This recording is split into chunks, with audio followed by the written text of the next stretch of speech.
Hello and welcome to Thought for November the 7th. Our readings are 2 Chronicles chapter 36, Hosea chapter 4 and Acts chapter 20.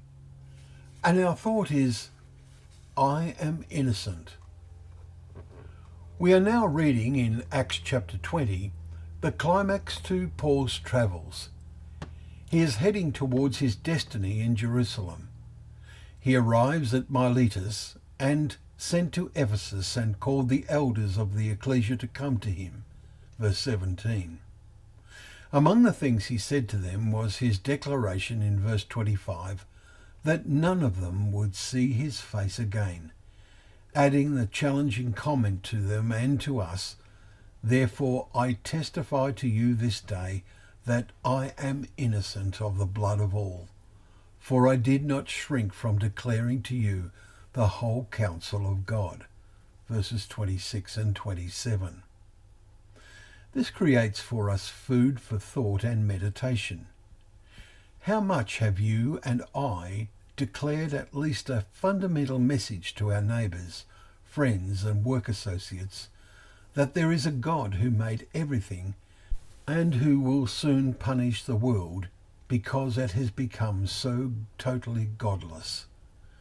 And then to that message we can add that after this punishment, which is pictured in his word as being very severe, there will be a wonderful transformation far beyond our comprehension. It will greatly exceed the transformation that took place in Judah and Jerusalem in the time of Ezra, which we will start reading about tomorrow. Today, in the last chapter of 2 Chronicles, we read of the utter desolation of God's nation, because all the officers of the priests and the people likewise were exceedingly unfaithful. Verse 14. It is the same today compared to when the Bible was first available for all to read. Most of us are familiar with Isaiah's prophecy of what shall come to pass in the latter days. Wonderfully, many people shall come and say, "Come, let us go up to the mountain of the Lord, to the house of the God of Jacob, that he may teach us his ways, that we may walk in his paths. For out of Zion shall go the law, and the word of the Lord from Jerusalem. He shall judge between the nations, and shall decide disputes for many peoples." Chapter 2, verses 2 to 4. "And in Zion they shall worship at the new glorious temple, which Jesus said would be a house of prayer for all the nations." Mark chapter 11, verse 17.